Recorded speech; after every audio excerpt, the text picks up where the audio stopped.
चतुर्थी कथा। श्री गणेश चतुर्थी व्रत की पौराणिक कथा के अनुसार एक बार भगवान शिव तथा माता पार्वती नर्मदा नदी के किनारे बैठे थे।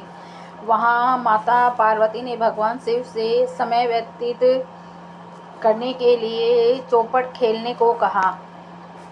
शिव चौपट खेलने के लिए तैयार हो गए, परंतु इस खेल में हार जीत का फैसला कौन करेगा, यह प्रश्न उनके समक्ष उठा। तो भगवान शिव ने कुछ तिनके एकत्रित कर उसका एक पुतला बनाकर उसकी प्राण प्रतिष्ठा कर दी और पुतले से कहा, बेटा, हम चौपट खेलना चाहते हैं, परंतु हमारी हार जीत का फैसला करने वाला कोई नहीं है। इसीलिए तुम बताना कि हम दोनों में से कौन हारा और कौन जीता।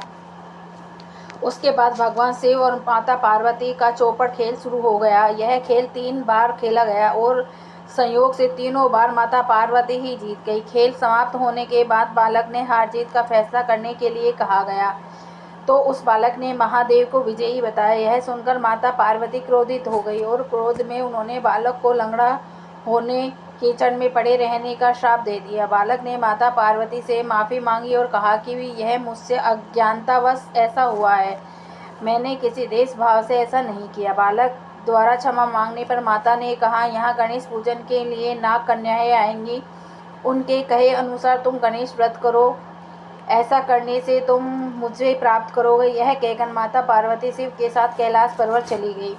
1 वर्ष के बाद उस स्थान पर नाग कन्याएं आईं। तब नाग कन्याओं से श्री गणेश जी के व्रत की विधि मालूम करने पर उस बालक ने 21 दिन लगातार गणेश जी का व्रत किया। उसकी श्रद्धा से गणेश जी प्रसन्न हुए और उन्होंने बालक को मनवांछित फल मांगने के लिए कहा। उस पर उस बालक ने कहा, हे विनायक, मुझसे में इतनी शक्ति दीजिए कि मैं अपने पैरों से चल करके अपने माता पिता के साथ कैलाश पर्वत पर पहुंच सकूं और वे यह देख प्रसन्न हो। तब बालक को वरदान देकर श्री गणेश जी अंतर्ध्यान हो गए। इसके बाद वह बालक कैलाश पर्वत पर पहुंच गया और कैलाश पर्वत पर पहुंचने की अपनी कथा उसने भगवान शिव को सुनाई। चौपड़ वाले दिन से माता पिता शिवजी से विमुख हो गई थी।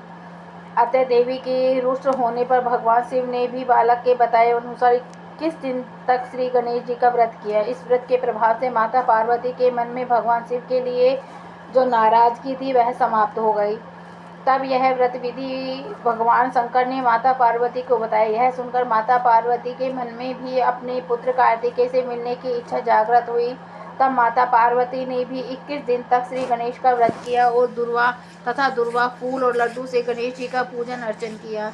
व्रत के 21वें दिन कार्तिकेय स्वयं माता पार्वती से आ मिले। उस दिन से श्री गणेश चतुर्थी का यह व्रत समस्त मनोकामनाओं की पूर्ति करने वाला व्रत माना जाता है।